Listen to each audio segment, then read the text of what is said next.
Hey, Soul Stories fam. We're starting a new love journey. Tell us where you're watching from. Don't forget to subscribe and join our family. Now stay with us. The story begins. The conference room was dead silent. Not the polite kind of silence. The kind that comes from people who are used to watching someone get stripped bare in front of a crowd. Lucy Morgan stood straight beside the screen, back upright, shoulders open. Her gaze didn't waver. Her design filled the wall behind her. Warm light, bold lines, a space built to make people want to stay. Alexander Vale looked at it for exactly 3 seconds. 3 seconds. Then he looked up. Beautiful, he said. One word. Cold. Brief. Lucy didn't smile. She waited. But soulless. The entire room froze. Alex continued, his voice even, as if reading a financial report. Are you designing a room or telling a sad story? No one dared to cough. No one dared to move. Lucy tilted her head as if genuinely considering the question. Both, she said, because people don't live in empty rooms. They live inside their own stories. A few people held their breath. At the far end of the table, Mia clenched her pen. Alex didn't like being answered back. Everyone knew that. Clients don't pay for emotions, he said. They pay for impact. Lucy nodded, then she smiled. A very dangerous smile. Then perhaps, she said, we're selling to the wrong kind of client. Boom. The air in the conference room exploded into silence. Alex stared at Lucy. 1 second. 2 seconds. Meeting adjourned, he said coldly. Lucy, revise it. Cut the storytelling. I want a new version by Friday. He stood up without waiting for a response. Lucy didn't say another word. She closed her laptop, walked straight back to her desk. Mia slipped up beside her and whispered, "At least he didn't tell you to go back to kindergarten." Lucy opened her computer and replied calmly, "He's probably afraid the teacher would agree with me." No hesitation, no tears. Lucy opened a new file, resignation_LucyMorgan.pdf. 10 minutes later, it was finished. Short, clean, no excess emotion. Lucy stood up, didn't look back. Alex's office door was open. He was on the phone. When he saw Lucy, he gestured for her to wait. Lucy didn't wait. She walked in, placed the paper on his desk, right in the center. Alex stopped his call. "What is this?" he asked. "My resignation," Lucy replied. Alex chuckled softly, the smile of someone who thought he was still in control. "Because I criticized your design?" Lucy crossed her arms. "No, because of 3 years." Alex's smile vanished. He picked up the paper, skimmed it, then looked up. "You're overreacting." Lucy leaned forward, planting both hands on his desk, close enough that he had no choice but to meet her eyes. "No," she said, enunciating every word. "I'm filtering." Alex narrowed his eyes. "Filtering what?" "I'm not quitting my profession," Lucy said, her voice calm to the point of cold. "I'm quitting the way you treat people." 1 second. 2 seconds. Alexander Vale, the man no one had ever walked away from, stood frozen. Lucy straightened, turned toward the door. "You won't have a new version on Friday," she said over her shoulder, "but you'll have time to think about why the best people always leave." The door closed, softly. The entire office watched Lucy walk past. No one stopped her. Mia ran after her, eyes shining. "You just did the craziest thing of your life." Lucy shrugged. "No, I just did the right one." Behind the glass door, Alexander Vale stood motionless. For the first time in his life, a woman walked away without his permission, and that left him unable to breathe. On the first day Lucy Morgan stepped into Aurora Living, what made her pause wasn't the company sign or the reception desk. It was the unfamiliar feeling that no one was judging her. There were no probing glances, no heavy silence of, "Let's see what she's capable of." No familiar sense that one wrong sentence could get her entire career annotated in red ink. The only thing that caught Lucy's eye was a golden retriever lying right across the entrance, lifting its head to look at her with the highly professional expression of an employee who had decided it was taking the day off. "Good morning," Lucy said out of reflex, not entirely sure who she was greeting. The dog wagged its tail. "That's Miles," a female voice said behind her. He doesn't bite, doesn't judge, and absolutely does not send emails at 11 at night. Lucy turned around to see Isabella Chen standing there. White blazer casually draped over her shoulders, a simple t-shirt underneath, hair tied low, a smile so relaxed that Lucy needed a few seconds to be sure this wasn't some staged, fake-friendly interview act. Isabella extended her hand. Welcome to Aurora Living. I'm Isabella, CEO, worst coffee maker in the company, and someone who believes that if you're not happy, your designs will be ugly. Lucy laughed, a real laugh escaping before she could stop herself. It had been a long time since she'd laughed like that, not out of politeness, not as armor, but because that statement was dangerously logical. Following Isabella inside, Lucy felt as if she'd slipped into another dimension. The office opened up with real plants, real leaves, real sunlight pouring through large glass windows. Jazz music played somewhere, not loud enough to demand attention, but enough to slow her breathing. Someone was sketching on a glass board. Someone sat cross-legged on the floor with a laptop on their knees. Two people were having a rather heated debate about whether warm lighting made people more likely to fall in love. And no one, absolutely no one, looked miserable about being at work. Is this working hours? Lucy asked, unable to hide her skepticism. Isabella shrugged. Mostly, sometimes it's group therapy. They passed the kitchen area, where fresh bread and fruit were laid out. Not the sad kind of break room with a microwave and burnt coffee. On the wall hung a small sign written in marker. If you take the last piece, you're responsible for smiling at the next person. Lucy stopped to read it, then shook her head with a smile. No one checks when people clock in, she asked. No, Isabella replied. We check results and the level of soul damage.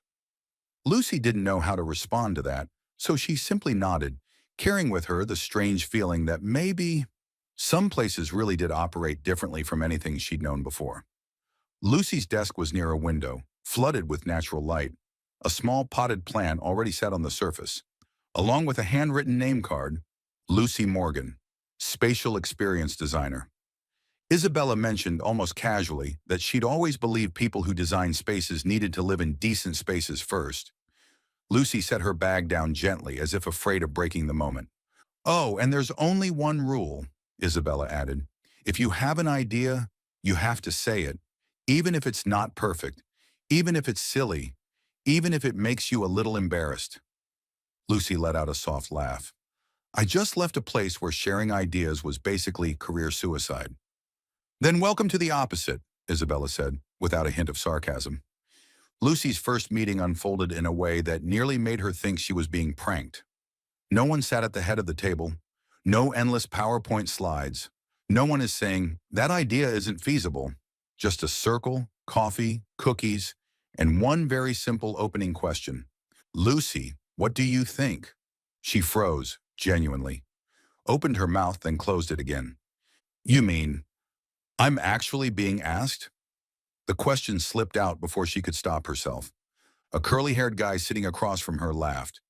We asked to listen, not to judge. Lucy took a deep breath, then spoke.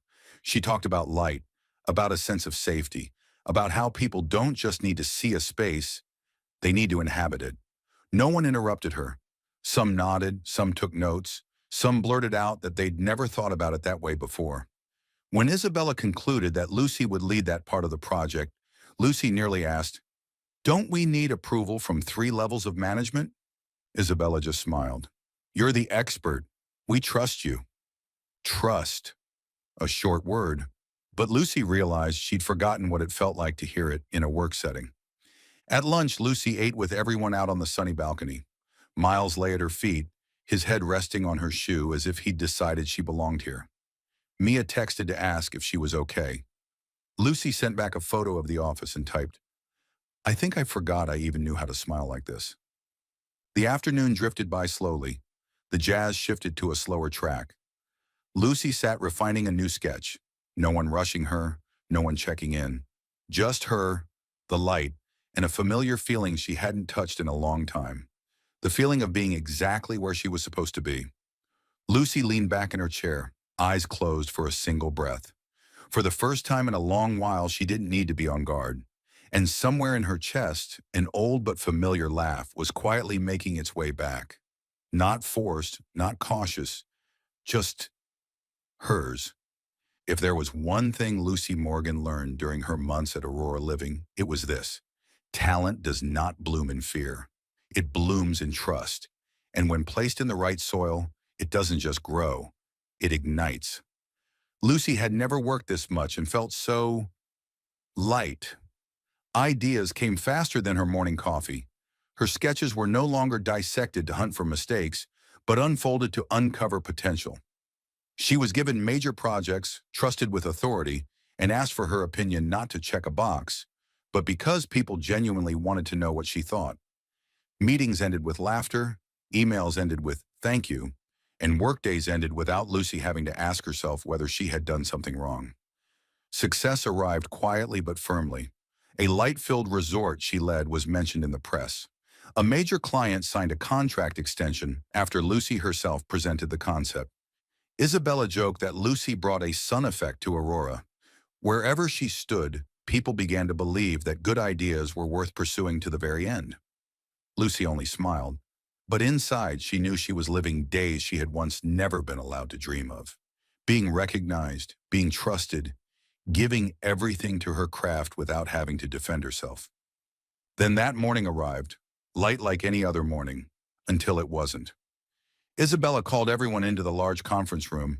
Her tone remained upbeat, but Lucy caught the caution carefully hidden in her eyes. When the screen lit up, Aurora Living's logo appeared, then faded to make room for a name so familiar it felt as though someone had just pulled the floor out from under Lucy's feet. Vail Group, a massive real estate conglomerate, a name tied to years when Lucy believed she had to shrink herself just to survive. The room buzzed. Some were excited, some anxious. Some whispered about opportunity, resources, and new doors opening. Lucy didn't clearly hear any of it. Her ears rang. Her heart beat in a strange way. Not fast, not slow, but heavy. Isabella spoke about the deal, about how Aurora would retain its culture, about this being a chance to expand, to go further, to bring their human-centered design philosophy to more places. Lucy nodded on instinct. She wanted to believe. She had believed, until the internal email arrived. No embellishment, no detours, just one short, precise, and ruthless line. Alexander Vail, Executive Director of Design and Strategic Development at Vail Group, will directly oversee strategic alignment during the integration phase. Lucy went still. Not the dramatic kind of shock you see in movies. She didn't drop anything. She didn't gasp. It was simply the sensation that every sound in the room had suddenly been turned down, as if someone had twisted the volume knob of her life to its lowest setting. Alexander Vail. That name had once been a wall, a shadow, a voice that made her doubt her own instincts. And now it was back, without knocking, without permission, without warning. She looked down at her hands. They weren't shaking. That surprised her. She had always thought that if this day ever came, she would panic. But no, what Lucy felt was discomfort, like discovering an old scar was still there, even though you had lived very well without thinking about it for a long time. Isabella kept talking about the new structure, about how the Vail Group was known for letting subsidiaries operate independently, about how nothing would change tomorrow. Lucy listened to every word, placing each one carefully in her mind, then told herself, very calmly, very clearly, "It's fine. He is a corporation. I am a person. We don't live in the same world." Alexander Vail could be just a name in an email, a signature at the bottom of a report, someone sitting somewhere very high up, very far away, very busy. Lucy was no longer the girl standing trembling in a conference room waiting to be judged. She had a job. She had value. She had a place that had proven exactly how good she was when put in the right environment. The past was the past, and the past should stay exactly where it belonged. The meeting ended with cautious applause. People began discussing, analyzing, and speculating. Lucy stood, picked up a glass of water, and took a slow sip. Cool, real, present. She looked around the office. Plants, sunlight, familiar laughter. Nothing here belonged to Alexander Vail. Nothing here had been built on fear. Aurora was not the Veil Concept Lab, and Lucy was no longer the Lucy she used to be. Mia texted her just one line. "Did you hear the news yet? Are you okay?" Lucy replied immediately, "Just finished the merger announcement meeting. I'm fine. It's just a name." And she believed it, at least in that moment. Lucy returned to her desk, opened her unfinished drawing, adjusted a line of light, jotted down a few new ideas. Work pulled her back into reality, something more solid than any memory. She leaned back in her chair and took a deep breath. If the past came knocking again, this time she didn't need to hide. She just needed not to open the door. Lucy didn't know that, somewhere else in the same city, Alexander Vale had just finished reading the list of key personnel at Aurora Living, and when his eyes stopped on the name Lucy Morgan, his heart slowed by a single beat, very slightly but enough for him to realize. There are paths that refuse to stay still, even when both sides have tried to move on. That past should have stayed behind, but it had already begun walking toward them. The first strategic meeting after the acquisition was scheduled for 9 o'clock in the morning in Aurora Living's largest conference room. Lucy arrived 5 minutes earlier than usual, not out of nervousness, but out of habit, the instinct of someone used to preparing for every possible scenario. She chose a seat near the window, set her laptop neatly in front of her, and held a warm cup of coffee in her hands. Outside, sunlight fell across the line of trees, so peaceful it was hard to believe that in just a few minutes, the past would walk straight through that door. There was a faint tension in the room, like the air before a rainstorm. People spoke more softly than usual. Smiles were still there, but eyes kept drifting toward the door. Lucy noticed it and found it amusing. Not entertainingly funny, but amusing in the way humans always respond to power. Anticipation, caution, and a bit more nervousness than necessary. Isabella walked in first, still carrying her familiar presence, lightly tapping the table to get everyone's attention. "All right, everyone. Today is the first session of the integration phase. Let's treat it as an open conversation." Lucy took a sip of her coffee. An open conversation. At Vale Concept Lab, that phrase usually meant prepare to be corrected. The door opened. Alexander Vale walked in. Not fast, not slow. Exactly the pace of someone who takes control of a room with the very first step. Dark suit, tall frame, straight shoulders, eyes sweeping the space like a strategic map. Lucy had prepared herself for this moment, yet when he appeared, time still slowed in an uncomfortable way. Their eyes met, only for a brief moment, but long enough for Lucy to notice something very interesting. Alexander Vale stiffened for exactly half a second. Not much. No one else noticed, but Lucy did. It was a tiny hesitation, a scratch in an otherwise flawless motion, something that did not belong to the man she used to know. Alex regained his composure instantly, but that half second had already happened, and Lucy smiled inwardly. Across the table, a colleague leaned in and whispered to the person next to them, quietly, but not quietly enough for Lucy to miss it. "Why does the CEO look at Lucy like he just saw an old bill?" Lucy nearly choked on her coffee. Alex pulled out his chair and sat in the central seat. He placed his documents on the table, folded his hands, and began to speak, his voice deep, clear, professional. But something had changed.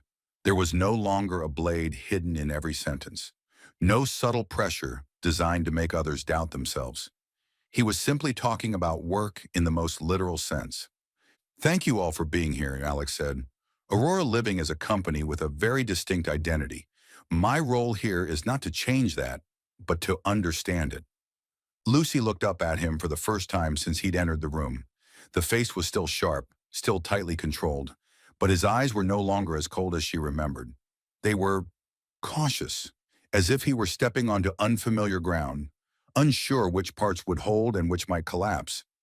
Alex continued outlining strategic directions, maintaining the creative team, and respecting the existing culture. Each sentence was carefully chosen, no excess, no imposition.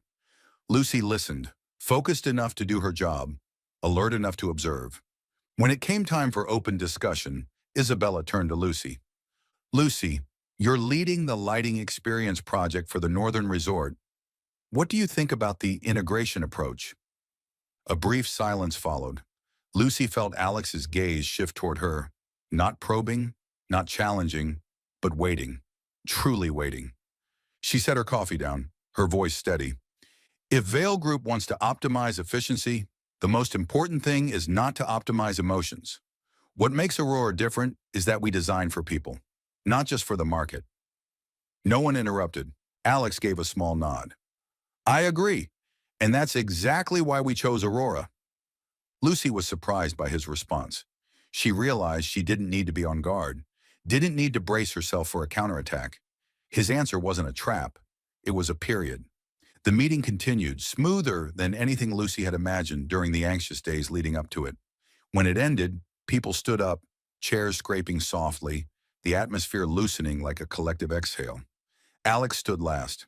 Before leaving the room, he glanced at Lucy, his gaze lingering just briefly. Not long enough to draw attention, not cold enough to unsettle her, just long enough to say, I see you. Lucy replied with a very slight nod. No challenge, no intimacy, just two adults, standing in different versions of themselves. When the door closed, the person beside Lucy let out a breath. I don't know why, but he seems different from the rumors. Lucy gave a faint smile. Maybe it's the lighting. But deep down, she knew the truth. Some reunions don't explode, aren't dramatic, don't need a climax. They're more dangerous than that. They leave an echo. And the echo of this reunion was just enough for Lucy to understand one thing. The past wasn't just coming back. It was slowly stepping into the present. The Light Resort project began on a quiet afternoon when sunlight slanted through the tall glass windows of Aurora Living, leaving slow streaks of gold across the wooden floor. Lucy stood in front of the glass board, marker in hand, her posture so relaxed it was hard to believe she was carrying the weight of a multi-million-dollar project. She didn't speak right away. She looked at the drawings, at the space, the way light could move through people, not just through walls and ceilings. Alex sat at the far end of the conference room. He was used to observing others the way he observed data, fast, precise, emotionless. But this time his gaze lingered longer than intended. Lucy wasn't trying to present. She wasn't selling an idea. She was telling a story, not with flowery language, but with the quiet certainty of someone who knew exactly what she was doing. When guests walk in, Lucy said, her voice low and steady, the first thing they need isn't to be overwhelmed. They need to breathe. The light here won't hit directly. It will glide, like a greeting. The room fell silent. Not the tense kind of silence, but the kind that comes when people are truly listening.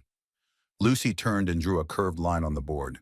The light was layered, guided, held back in pauses, whose value only those who had once been exhausted could truly understand.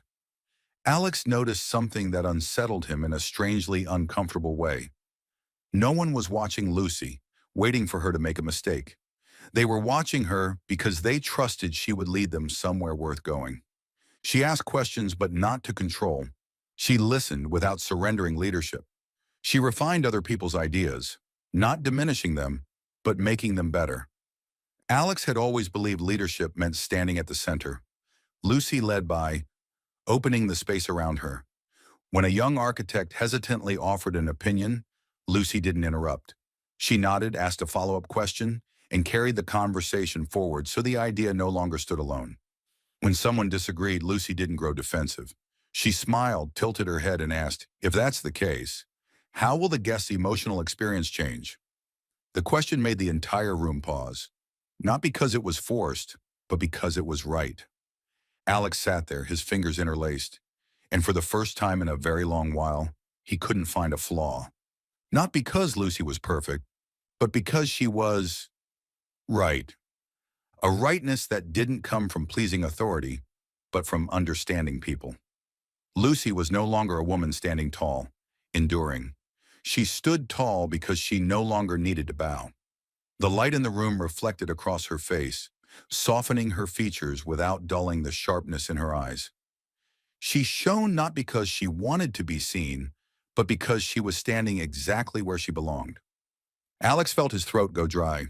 He remembered meetings from years ago, where Lucy stood before a long, cold table, her voice more cautious than necessary, her eyes always seeming to wonder whether she had spoken too much. He had called that insecurity. He had believed he was shaping her. But the woman in front of him now, the one making the entire room move to her rhythm, didn't look like someone who had been fixed. She looked like someone who had been restored to her true form. The meeting ended. People left the room with an unfamiliar energy, light but full. Lucy capped the marker, closed her laptop, and turned to speak softly with her colleagues. She smiled.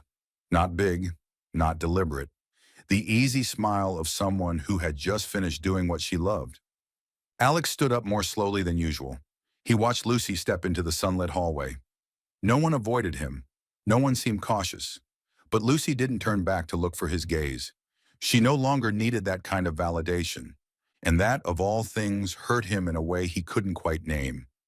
Maybe, Alex thought, standing alone in the empty conference room, the light still lingering on the glass board. Maybe I was wrong. Not wrong in a decision, not wrong in a single sentence, but wrong in believing he could bend a human being into something better. Lucy Morgan was no longer the woman he had once hurt. She was living proof of the opposite, that when a woman is trusted, heard, and allowed to be herself, she doesn't just return, she shines. The crisis arrived on a bleak morning when the gray sky pressed down on the city like a forecast that needed no explanation. Aurora Living's largest client, the corporation that owned a chain of coastal resorts, sent an urgent email with a chilling subject line, concern regarding project direction. Just one line, but enough to trigger a cascade of phone calls, overlapping meetings, and the familiar feeling that a small deviation could easily be magnified into a total failure.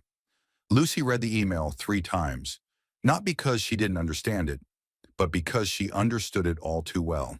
The client was anxious. And when clients are anxious, they look for something to hold on to. And more often than not, that something is the project lead. The large conference room quickly filled up. The leadership team sat on one side. The client representatives appeared on the screen, faces tense, voices sharp and urgent.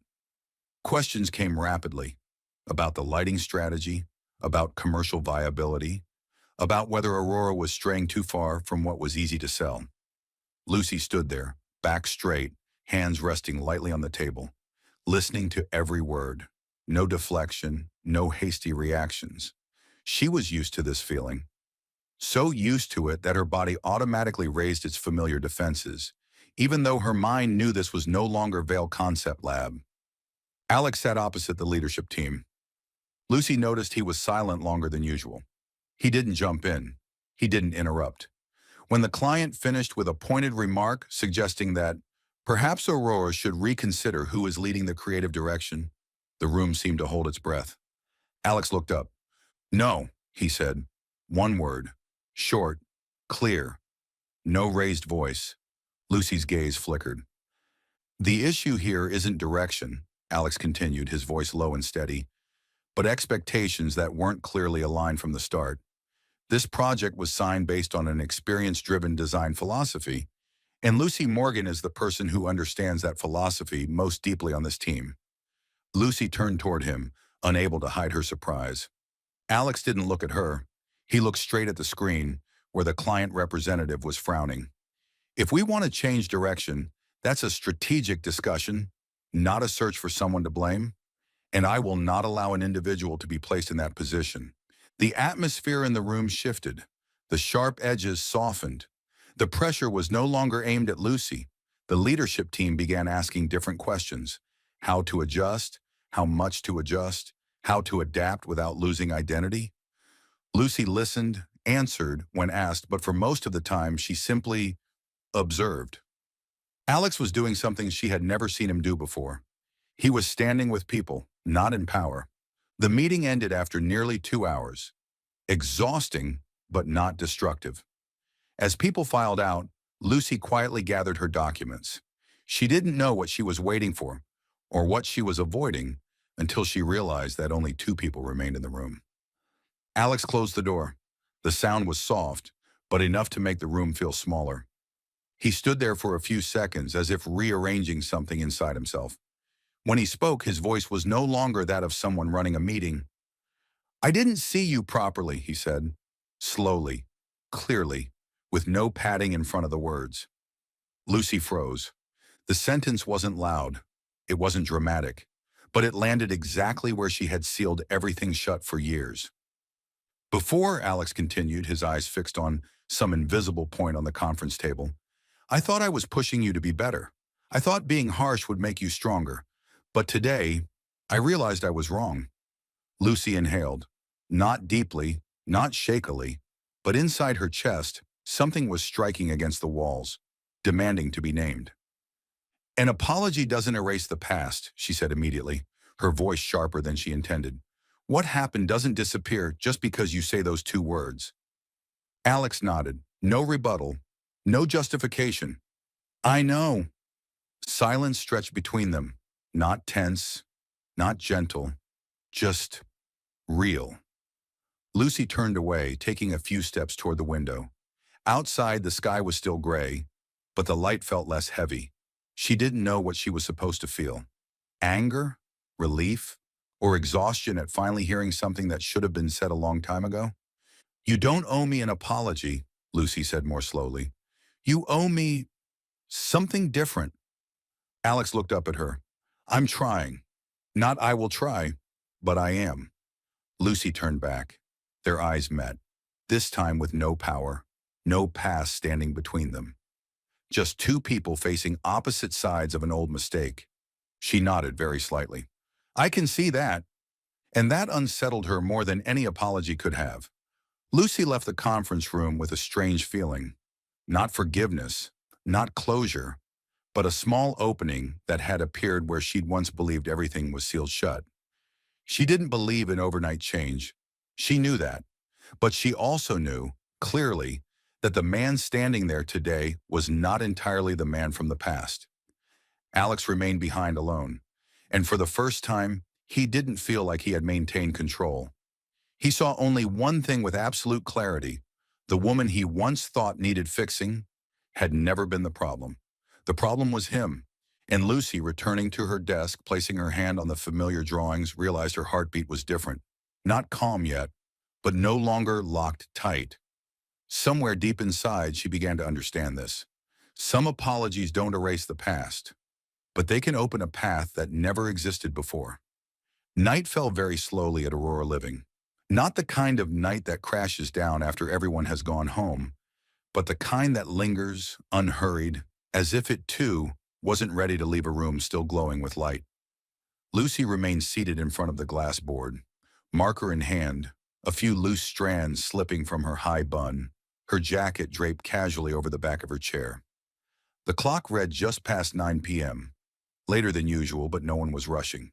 The Light Resort project had entered a phase that demanded the most delicate decisions, and Lucy knew she wouldn't leave until everything felt right. Alex stood a few steps away, arms crossed, studying the lighting simulation on the screen. The air between them was quiet, not tense, not heavy. An uncommon stillness that Lucy realized she didn't need to guard herself against.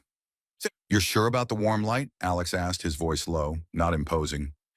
"It creates warmth, but it could make the space feel smaller." Lucy tilted her head, looking at him as if weighing an interesting question rather than a challenge. "White light makes everything clearer," she replied. "But clear doesn't always mean comfortable. People come here to rest, not to inspect technical flaws." Alex curved his mouth slightly. "Are you saying my lighting is emotionless?" "No," Lucy said immediately, then smiled. "Just a little, like a conference room." Alex laughed, actually laughed, a short, unexpected, slightly awkward sound, as if he surprised himself. Lucy paused for a beat, her marker hovering in midair. She couldn't remember the last time she'd heard Alex laugh in a context that wasn't about winning. Maybe. Never. They kept going, but debating no longer felt like the right word. It was more like a conversation, one where both of them were truly listening. Alex asked more than he spoke. Lucy explained, then paused to ask him back. There were moments when they fell silent together, staring at the drawings, and that silence didn't need to be filled. When Lucy's stomach growled softly, but in the quiet room, it sounded like a declaration. Alex looked up. "Are you hungry?" Lucy exhaled. "A little." 15 minutes later, a pizza box sat in the middle of the table. Pepperoni. Nothing fancy. No candles. But the heat and the smell of melted cheese made the room suddenly feel more human. "We're sharing pizza in a conference room," Lucy said, lifting a slice. "If this were a year ago, I'd think I was dreaming." Alex shrugged. "If it were a year ago, I'd think this was a bad idea." Lucy laughed. "And now?" "Now," Alex said slowly, "I'm thinking I've missed quite a lot." Lucy glanced at him. She didn't ask, didn't push, just a glance. And that was enough for him to continue. "The way people work," Alex said, "the way you work. I used to think control was the only way to get results. But watching you lead the team, I realized there's another way." Lucy chewed slowly. She didn't rush to answer. She'd learned that honest words often needed space to exist. "What way?" she asked. Alex thought. Really thought. "Trust and permission." Lucy nodded. "Sounds simple." "Not at all," Alex said immediately. "It's much harder." They turned back to the drawings. Warm light was kept in the resting areas. White light guided movement. The compromise came so naturally that Lucy realized she'd been smiling without noticing. Alex stood closer as he pointed out a small detail. The distance between them was close enough for Lucy to notice the familiar scent of coffee on his jacket. Not cologne. The scent of a long day. A real day. "Here," Alex said, then paused. "I mean, what do you think?" Lucy looked up at him. The light reflected in his eyes, softening features that were usually sharp. That question, "What do you think?" no longer made her cautious. It made her feel invited. She answered. He listened. Truly listened. And when Lucy finished, Alex nodded, smiling faintly. "You always have a way of making things easier to breathe in." Lucy blinked. A casual comment, but it stayed in her chest longer than it should have. They worked until nearly midnight. As Lucy packed up, she realized she wasn't tired at all.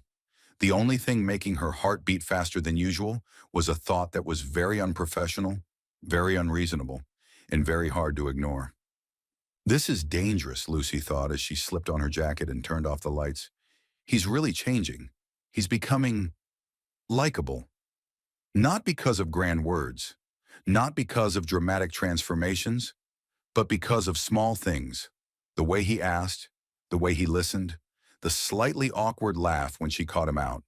A fire that didn't blaze immediately, but smoldered, patient, steady, and warm enough to make you forget how close you were standing to it." Lucy stepped into the dark hallway, her heart lighter, her pace slower. She didn't know where this was heading. She only knew that for the first time in a long while, she didn't want to leave too quickly. And behind her, Alex lingered for a second before turning off the lights, looking into the now empty room with a strange feeling, as if he'd just experienced an ordinary work session, yet carried with it the afterglow of something beginning to unfold slowly and not to be rushed. Rain fell steadily against the glass walls, as if the city were deliberately setting the backdrop for a moment no one had scheduled. Lucy leaned against the desk, holding a cup of coffee that had long gone cold, her eyes following the streams of water sliding down the window. She didn't turn around when she heard the familiar footsteps behind her.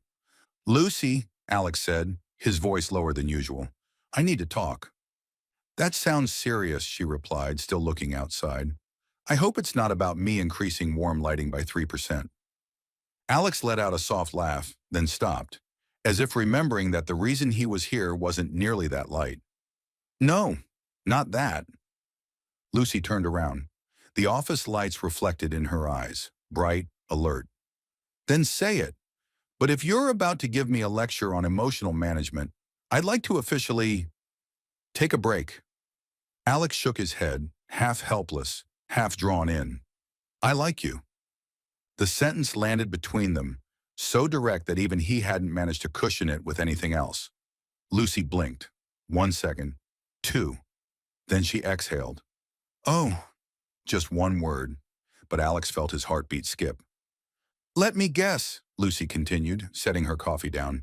You've just gone through a leadership awakening, discovered the power of listening and respecting people, and somewhere along the way, boom, you realize you have feelings. Alex winced. Do I really sound like a case study? Very much so, Lucy replied, the corner of her mouth lifting.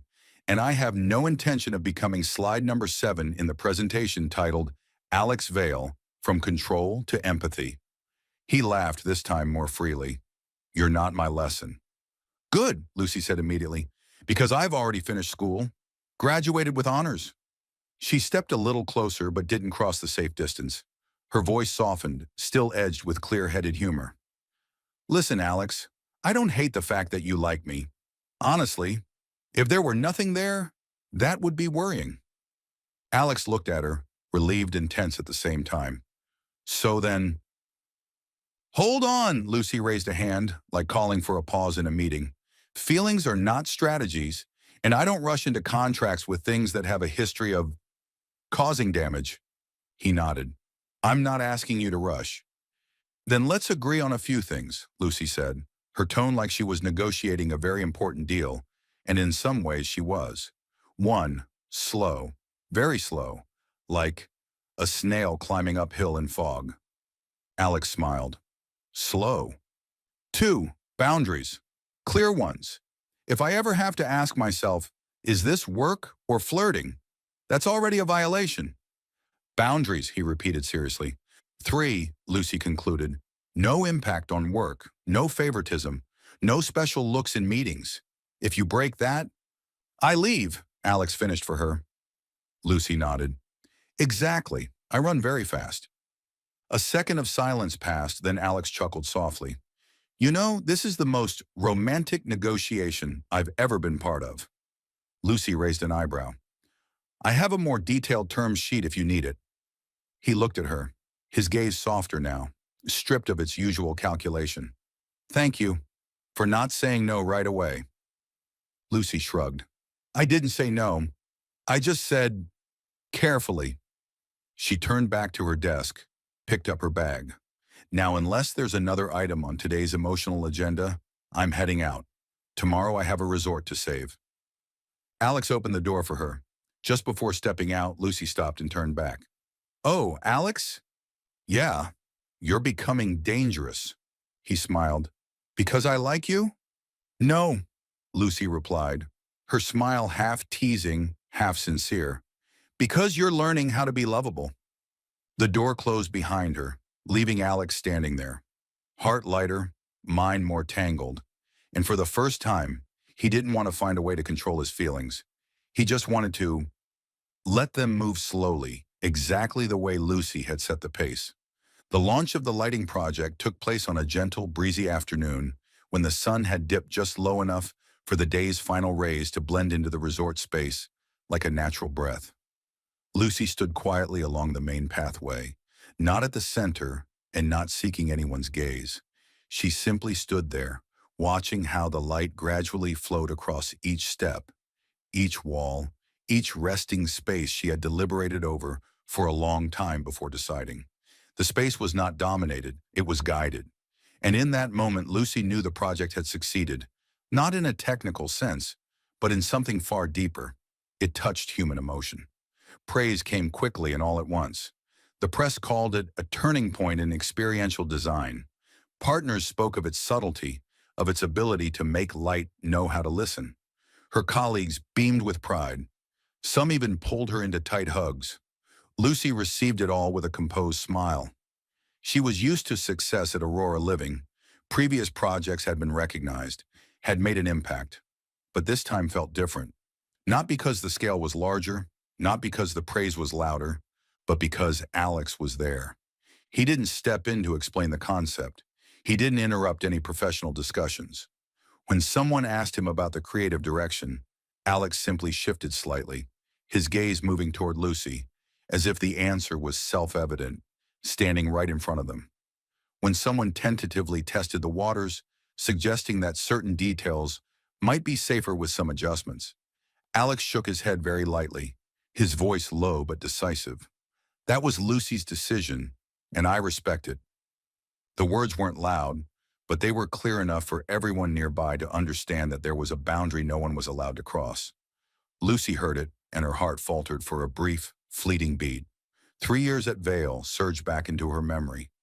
3 years when every decision she made could be overturned with a single frown. 3 years when Alex held absolute power over her value, in a way so rational she couldn't fight it. She had lived in a constant state of having to be more, faster, better, just to stand still and wait for recognition that never came. In the end, she didn't leave because she failed, but because she could no longer endure having to prove she deserved to exist. And now it was still Alex. Still that man. Still that power. But Lucy was no longer the woman she had been 3 years ago. She no longer tensed, waiting for a reaction. No longer instinctively wondered whether her decisions were allowed. The praise around her no longer held her upright. It was merely external confirmation of something she already knew deep inside. She had done well, and she did well because this was the right place for her. Standing in front of Alex, under his authority, without being haunted, that was the victory she had been seeking for years. The strategic meeting took place 2 days later, while the project's momentum was still fresh. Vale Group's leadership discussed scaling the model, replicating its success. Lucy presented the data, customer feedback, and her observations from real-world experience. No one interrupted. No one questioned her. When she finished, Alex stood. "We talk a lot about strategy," he said calmly without unnecessary emotion. "But strategy only has value when it's led by the right person." He turned to Lucy, unhurried, without performance. "Aurora Living needs a creative director, and Lucy Morgan is the obvious choice." The room fell silent for a few seconds, then nods began to appear. There were no objections, no murmurs, because Lucy's results spoke for themselves. She sat there back straight, feeling her heartbeat slow. She didn't need to seek agreement. She was used to standing on her own. When the meeting ended, Lucy lingered. She turned to Alex and asked directly without evasion, "Are you sure? People will talk." Alex nodded. "I know. I don't want anyone thinking I'm here because of personal feelings." He looked at her for a long time, his gaze no longer that of someone in control, but of someone who had learned how to step back. "I didn't choose you because I love you," Alex said slowly. "I love you because I see you." The words weren't a rushed confession. They were the restoration of value to its rightful place. Lucy understood immediately. She didn't need to be saved. She just needed not to be blocked. And this time, Alex stood exactly where he should, stepping back so she could step forward. Lucy left the conference room as afternoon light spilled through the long hallway, gentle like the very light she had created. An old wound inside her quietly closed. No pain, no scar, only a rare sense of wholeness. She knew with certainty, from this moment on, no one, not even Alex, could define her worth for her ever again. And that was how he proved everything. Not with promises, not with possession, but with consistent action, by protecting her boundaries and by giving her the position she truly deserved. The rain started just as they managed to step into the small cafe on the corner. The doorbell chimed, steam fogged the windows, and the smell of hot coffee immediately softened the world outside. Lucy took off her coat, hung it on the wooden hook, then turned to see Alex still standing there, posture a little stiff, one hand resting on the back of the chair, as if he wasn't quite used to, not preparing for something. She smiled. "Sit down," Lucy said softly. "This place doesn't have tests." Alex let out a small laugh and sat across from her. "I know. You know, but you're still on guard," she teased gently. He nodded honestly. "A little." They ordered coffee. Neither of them spoke much. Rain tapped steadily against the glass, the sound of a spoon touching a cup barely audible. Lucy watched the drops slide down the window, then looked back at Alex. The warm yellow light softened his features, making him feel far less sharp, far more familiar than she had ever known him to be. "Do you come to places like this often?" she asked. "No," Alex answered immediately. "I usually choose places that are easy to control." Lucy raised an eyebrow. "So today you're taking a risk." "Yeah," he said, then smiled. "But it feels okay." They left when the rain eased. The street reflected the lights on the wet pavement, shimmering and calm. Lucy walked slowly, not because she was thinking, simply because she wasn't in a hurry. Alex walked beside her, close enough but not touching, until their hands found each other on their own. Neither of them said anything. Alex held Lucy's hand very lightly, as if afraid of breaking something fragile. Lucy didn't squeeze back, but she didn't pull away either. She just let it be, letting the warmth travel from her palm to her wrist, then up into her chest. No explanations needed, no confirming glances. They walked like that through several streets. Alex didn't say anything, but Lucy could feel it clearly. His hand grew steadier with each step, not because he wanted to hold tighter, but because he was no longer afraid. She tilted her head slightly, resting it very gently against his arm, an unconscious gesture. Alex paused for half a second, then kept walking, slow, careful, as if learning how to carry something precious. Under an awning when the rain returned, Alex stopped. He didn't let go of her hand. He just stood there, watching the rain fall, then turned to Lucy. "I used to think control was love," he said quietly, almost as if speaking to himself. "I thought if I kept everything within reach, no one would get hurt." Lucy tilted her head, her smile warm and lightly amused. "And the result was, everyone got tired." Alex laughed, this time without embarrassment. "Yeah." She squeezed his hand very gently, not to reassure him, but as an acknowledgement. "Love," Lucy said softly, "is letting the other person not have to defend themselves. It's knowing you can be beside each other, without being on guard." Alex looked at her, with nothing left to hide in his eyes. "When I'm with you, I don't feel the need to control anything." "That's good," Lucy replied, her smile gentle. "I'm not good at loving while on alert." He smiled, awkward but sincere. "I'm not good at loving according to a plan either." "Perfect," Lucy said. "Two people who aren't good at it, meeting each other." The space between them closed naturally. No kiss, just forehead to forehead, breaths mingling, and a deep warmth, the kind that comes from no one trying to prove anything. They kept walking, hand in hand, in a comfortable silence.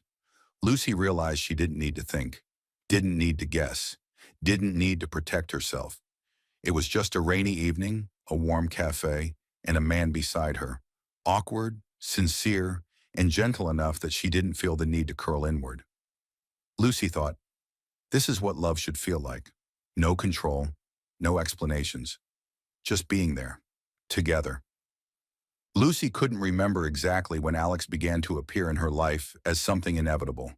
Not in big meetings, not in strategic decisions, but in very small moments.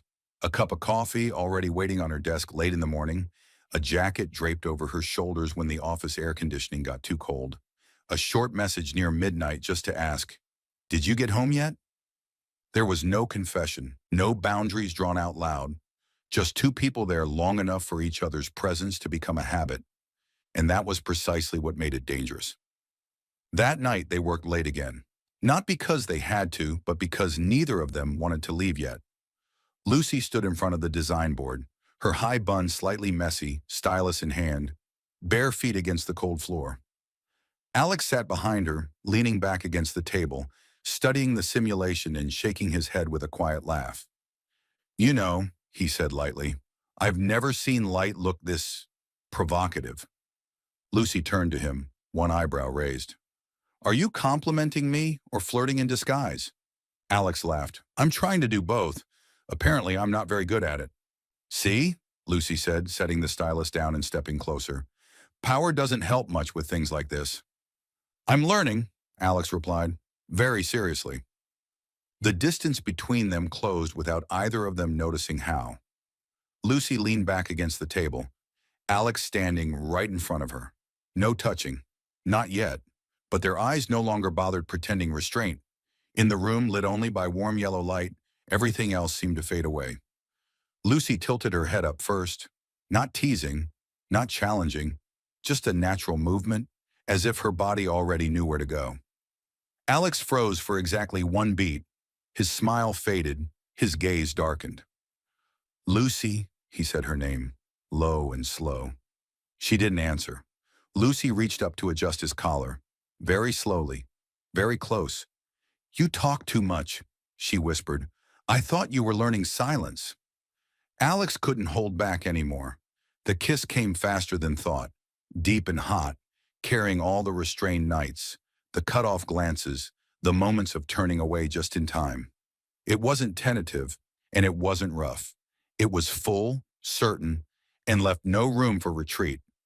Lucy responded immediately. No hesitation, no analysis.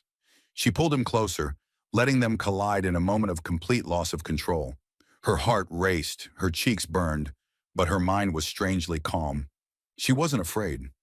Alex's hand closed around her waist, holding her tightly, as if afraid that letting go would make everything disappear. Lucy let out a soft laugh against his mouth, small but vividly alive. "Mr. Vale," she murmured, lips still brushing his. "Do you know you kiss far too seriously?"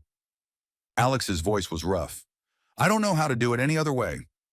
"That's fine," Lucy said, then kissed him again. Slower, deeper. "I like it this way." The kiss lingered, unhurried, with no need to go further to prove anything. When they finally pulled apart, their foreheads touched, their breaths mingling. Alex looked at Lucy as if seeing her for the first time, not as talent, not as a challenge, but as a woman he wanted to stay with. "Dangerous," he said quietly.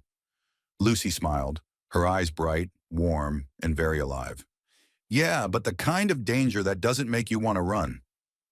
They sat down on the floor, backs against the table, sharing a bottle of water, laughing about trivial things. The fact that Alex once didn't know how to cook instant noodles, the time Lucy almost quit the profession because a design was criticized for using the wrong font. Everything felt strangely lighter, as if that kiss hadn't complicated things, but had simplified them. Lucy rested her head on Alex's shoulder. She didn't think about tomorrow, about Vale, about Aurora, about power or boundaries. She only knew that here, now, she didn't need to defend herself, didn't need to prove anything, didn't need to run. Alex bent down and kissed her hair, very softly, very slowly. Not a kiss of possession, but of staying. And in that moment, Lucy understood. Some loves don't arrive with promises. They arrive as a feeling that you are allowed to be yourself, fully, burning, and at peace all at once. Lucy woke to a very unfamiliar kind of light, not the harsh glare of morning, and not the familiar darkness of late working nights. It was a soft, pale golden light, slipping through the curtains, brushing the ceiling, then sliding down her shoulder like the lightest touch. The room was so quiet that Lucy could hear her own breathing. Slow, deep, steady. And then she realized she wasn't alone. Alex lay beside her, not close enough to feel overwhelming, not far enough to feel cold.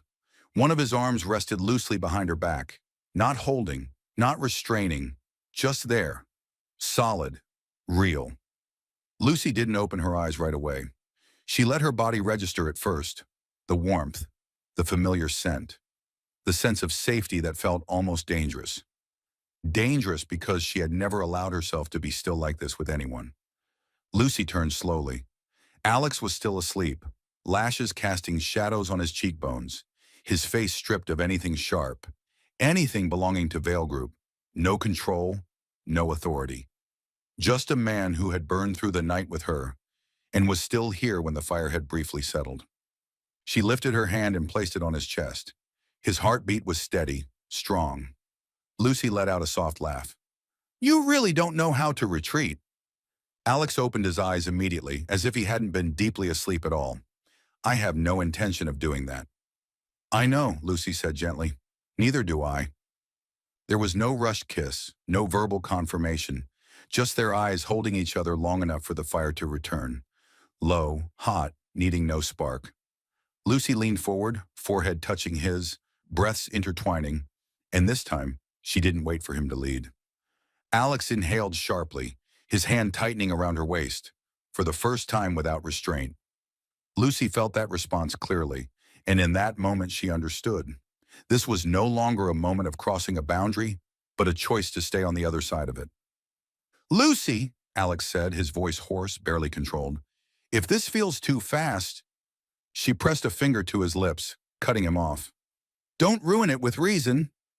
He let out a helpless, quiet laugh, then pulled her closer. There was no need to go further to prove the fire was still burning. The way he looked at her was enough, as if he had already decided not to step back. They stayed together all morning, not through anything dramatic, but through ordinary intimacy. Alex making coffee while Lucy stood behind him, adjusting his collar. Lucy cutting fruit while Alex leaned against the counter, watching her as if she were something precious. Bumping into each other in the small space, laughing, then falling into long, comfortable silence. Do you realize you're doing something very dangerous? Alex asked as Lucy sat on the kitchen counter, her legs swinging slightly. Yes, she answered immediately, but it's the kind of danger that makes me feel alive. Alex stepped closer. I used to think control was love. Lucy tilted her head, smiling, her eyes warm and bright. And I used to think love meant protecting myself. And now? Now, she said slowly, pulling him in by the collar. I choose to stay with the person who makes me not need to. This kiss wasn't rushed, but it was deeper and hotter than the night before. No longer a sudden ignition, but a fire that had caught and would keep burning, with nothing left to prove. Alex responded with everything he had. No power, no strategy, just complete presence. The afternoon passed slowly. Lucy stood by the window, wearing Alex's shirt, holding a cup of cold coffee. The city below was still loud, but it no longer reached her. Alex stood behind her, not embracing her, just resting his forehead against her shoulder. Do you regret it? He asked softly. Lucy shook her head. No, I only regret waiting so long to allow myself to burn. Alex smiled and kissed her shoulder. I'll never put that fire out. Lucy turned to face him, her gaze both gentle and unyielding. Good, because I won't let anyone do that anymore. Outside, the city lights flicked on one by one. Inside the room, the fire was still burning. Not loud, not consuming, but hot enough for both of them to know. This wasn't a moment they would pass through, but a point of no return, where they chose each other in the fire without fear of being burned.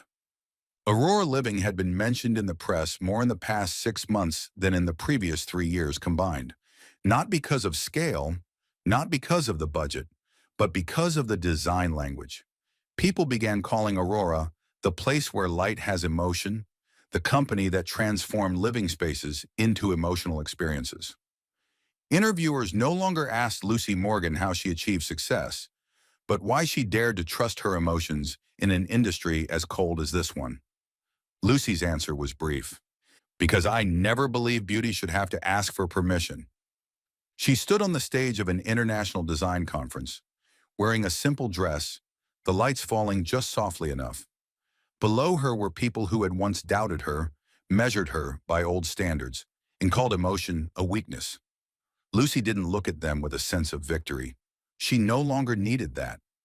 She was standing exactly where she belonged, and that feeling was so complete, there was no room left for resentment. Aurora became a new symbol, and Lucy became the one who led it. That evening, Alex stood backstage dressed in a dark suit, his phone still filled with unanswered calls from the Vail Group board. He had just been officially appointed CEO, not because he was better at controlling, but because he knew when to step back and let others shine. He watched Lucy walk off the stage. She smiled at him before embracing her colleagues, a familiar smile, confident, alive, needing no protection. Alex realized with perfect clarity that he didn't love Lucy because she needed him. He loved her because she didn't need anyone to stand strong, yet still chose to stand beside him. They didn't celebrate loudly. No party, no champagne. Just a very ordinary evening on the balcony of Lucy's apartment. The city glowed below them. The wind was gentle. Lucy leaned against the railing, slipped off her heels, and let out a long breath. I'm tired, she said, not complaining, just honest. Alex handed her a glass of water. But you're happy, Lucy smiled. Very. He stood beside her, not touching her right away. A familiar pause, one that didn't need filling.